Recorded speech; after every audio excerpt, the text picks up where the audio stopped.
Merasa pesanannya sudah pas, tangan Yuju terulur untuk mengambil pesanan milik dirinya dan sahabat-sahabatnya di meja coklat tepat di depannya itu, menatap ke arah sahabat-sahabatnya, dan menoleh untuk meminta bantuan, namun yang tengah ditatap malah menatap dirinya tak peduli. Yuju memutar bola matanya dan mendengus kesal.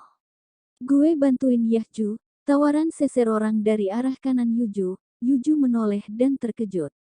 Dapat dilihat di sana Enwo yang tengah menatap dirinya dengan senyum ramah dengan tangannya yang sudah terdapat sebuah nampan berisi pesanan miliknya sebagian. Gak usah, gue bisa kok, tolak Yuju halus tak enak hati jika Enwo menolong dirinya. Gak apa-apa Ju, lagian kasihan lo bawa ini semua sendiri kan berat. Ada sahabat gue kok, bisa minta bantuan mereka. Tunjuk Yuju menggunakan dagunya ke arah meja milik dirinya. Enwo melihat ke arah yang Yuju tunjuk namun yang ia lihat tak ada satupun sahabat-sahabatnya menoleh. Yuju merutuki sifat bejat sahabat-sahabatnya di kala kejadian saat ini, bahkan satupun tak ada yang peduli. Memang dirinya dan sahabat-sahabatnya sangat kompak jika sudah gila dan kompak pula saat menjahili salah satu dari mereka. Ia menutup matanya bermaksud meredakan emosinya. Gue bantuin aja ya, tawar Enwo lagi dan kali ini Yuju mengangguk menyetujui bantuan yang Enwo berikan. Lo gak masalah kan bantuin gue? Tanya Yuju kepada Enwo dan dibalas gelengan kepala dari cowok di sampingnya ini. Gak kok, malah gue yang seharusnya nanya ke lo. Hah, maksudnya? Tanya Yuju heran tak mengerti ucapan Enwo yang dikeluarkan dari mulutnya. Gue gak apa-apa kan bantuin lo. Yuju mengernyitkan heran alisnya, heran memangnya ada yang salah dengan membantu dirinya. Yah gak apa-apalah, emangnya kenapa? Kayak lagi ditatap singa aja lo takut banget bantuin gue. Emang lagi ditatap singa? Celetuk Enwo sambil terus berjalan beriringan dengan Yuju di sampingnya. Yuju menoleh ke arah Enwo dan menatap tak mengerti. Tuh lihat, interupsi Enwo sambil mengarahkan dagunya ke arah meja yang tak jauh dari mereka. Dapat Yuju lihat di sana ada Jungkook dan sahabat-sahabatnya yang tengah menatap dirinya seperti seorang buronan. Namun saat matanya tak sengaja menatap ke manik mata Jungkook, Jungkook memutuskan kontak matanya dan beralih ke arah layar handphone di tangannya. Yuju menghembuskan napasnya kasar saat dirinya merasa tertekan tak memiliki ruang untuk terus menahan napasnya. Ia menatap lega saat Jungkook yang terlihat bodoh amat dengan dirinya. Ting. Yuju mengabaikan dering pesan dari handphone miliknya di sakuroknya. Ia tengah membawa pesanan miliknya tak mungkin untuk saat ini melihat pesan tersebut. Ting. Lagi dan lagi suara dering pesan keluar dari handphone miliknya dan tetap Yuju abaikan. Ia terus berjalan dan akhirnya berhenti tepat di meja miliknya. Pangeran Jihyo kenapa di sini? Tanya Jihyo terkejut kala melihat Enwo yang tengah berdiri. Ucapan Jihyo membuat Cheon dan Euna menoleh ke arah Enwo yang tengah berdiri. Ya ampun Pangeran Jihyo kok baik banget sih. Sampai bantuin si Yuju bawa pesenan. Pangeran udah makan.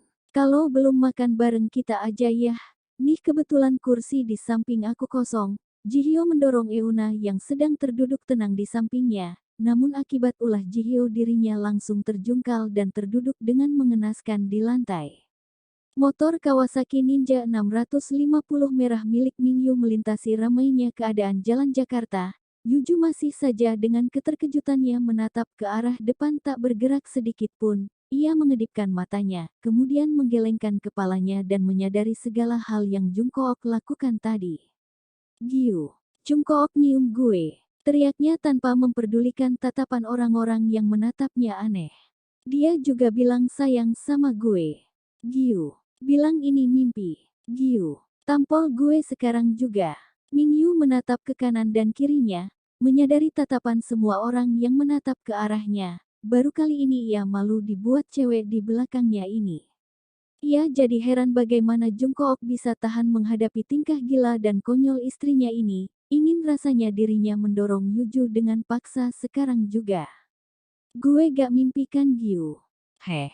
Ini pipi gue udah blusing tolol, bisa-bisanya sahabat lo porak-porandain hati gue Giu. Giu bawa gue ke rumah sakit sekarang, gue gak kuat. Gue bisa kehabisan napas ini.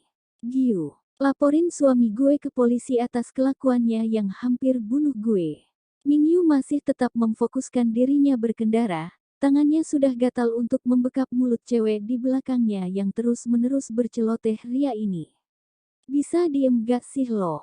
Kesal Mingyu melihat tingkah Yuju yang tak kunjung diam walaupun sudah ia diamkan. Bawa gue ke rumah sakit Gyu. Gue gak tahan.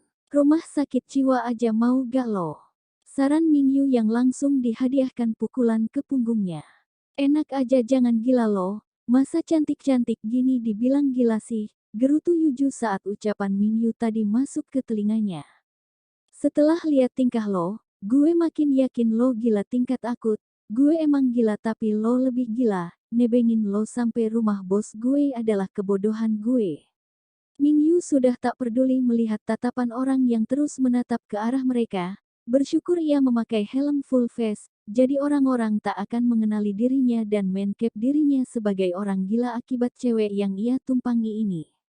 Jangan karena hal tadi lo lupain keselamatan suami lo, kata Mingyu mengingatkan Yuju bahwa suaminya tengah dalam keadaan yang tak baik-baik saja. Yuju terdiam akibat ucapan Mingyu, kemudian menyadari hal itu, dan tanpa sadar jantungnya kembali berdegup kencang, khawatir akan ucapan Mingyu tadi. Gyu, suami gue gak akan kenapa-kenapa kan? Tanya Yuju cemas, ia takut jika hal yang tak baik akan terjadi. Menurut lo bakalan gimana emang? Menurut gue bakalan baik-baik aja, cuma kok gue rada khawatir ya Gyu. Tenang gue yakin Jungkook bisa hadepin hal kayak gini, lo jangan remehin kekuatan butterfly. Tapi gimana kalau ada kejadian apa-apa? Gak akan Ju, percaya sama gue.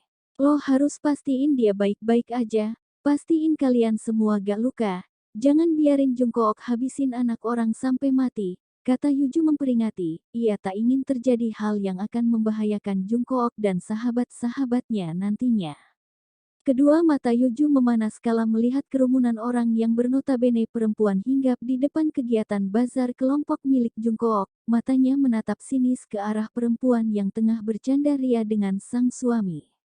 Dia perempuan yang dulu sempat membantu Jungkook untuk mengobati luka Jungkook saat tanding basket beberapa bulan yang lalu. Memang Yuju akui dia terlihat lebih anggun dibanding dirinya, terlihat lebih menggemaskan, dan terlihat lebih cantik, serta terlihat seperti perempuan. Krek, Yuju memukul kepalanya sendiri, kenapa ia jadi membandingkan dirinya sendiri dengan perempuan itu, jelas-jelas hanya dia yang bisa menjadi istri sah Jungkook, harusnya ia bangga karena bisa mendapatkan gelar itu kan. Kak, itu nuggetnya gosong, celetuk adik kelas Yuju. Ia tersadar dan dengan cepat mengangkat nugget yang tengah ia goreng tadi. Aduh kok jadi gini sih? Kesal Yuju sambil menatap nugget yang sudah terlihat menghitam. Euna melihat ke arahnya, menatap aneh namun juga membantu Yuju membersihkan nugget tersebut dan membuangnya ke tempat sampah. Kamu belinya sama temen kakak yang ini dulu ya, ngantri lagi gak papa kan? Kata Euna sambil menunjuk ke arah temannya di samping. Gak papa kok kak, ucap adik kelasnya itu kemudian menunggu sedikit antrian lagi. Lo kenapa Ju? Ada pikiran? Tanya Euna dengan memicingkan matanya. Yuju terdiam namun arah pandangnya tetap ke arah Jungkook yang masih saja tersenyum di sana. Euna melihat arah pandang Yuju, kemudian menatap ke sana dengan pandangan kesal serta marah. Pantas saja Yuju jadi bad mood begini. Udah gak usah sakit hati dulu. Coba tanya baik-baik sama dia, kata Euna bermaksud menenangkan. Gampang banget ya dia bikin Jungkook ketawa gitu, ucapnya lirih berusaha mengalihkan pandangannya menatap ke bawah. Gue cuma bisa nikmatin senyum itu tanpa bisa jadi penyebab dia senyum kayak gitu. Jangan ngomong gitu, gue lihat dia juga pernah senyum kok di depan lo. Euna menggelengkan kepalanya, berisyarat untuk Yuju tak berpikiran negatif. Pernah, tapi gak selebar itu, kata Yuju tertawa pelan namun terdengar menyakitkan untuk Euna dengar. Udah jangan mikir yang enggak-enggak dulu, mending lo neduh deh di sana, istirahat dulu, biar gue yang jaga di sini. Gak usah gue gak papa kok. Dengerin gue Ju, mending sekarang lo istirahat aja, Kalaupun lo di sini pikiran lo gak akan fokus sekarang. Gak udah gue tetep di sini. Udah sana pergi, atau gue tampol lo pake nih sutil, ucap Euna sambil memperlihatkan sutil di tangannya. Mau tak mau Yuju menganggukkan kepalanya dan berjalan ke arah pohon untuk meneduh di sana. Ia mendudukan di bawah pohon itu, ia tersenyum sebentar dan kemudian menutup matanya perlahan. Namun beberapa menit kemudian cahaya yang tadinya terang tiba-tiba menjadi gelap saat Yuju menutup mata. Ia masa bodoh dengan hal itu sekarang, pikirannya masih berkecamuk di dalam otaknya. Masih terus menutup mata, ia terkejut ketika merasakan pipinya yang tiba-tiba terasa dingin. Capek. Mata Yuju terbelalak kala melihat Jungkook yang sedang berdiri di sana. Sambil menyodorkan sebuah minuman ke arahnya, Jungkook langsung mendudukan dirinya di samping Yuju.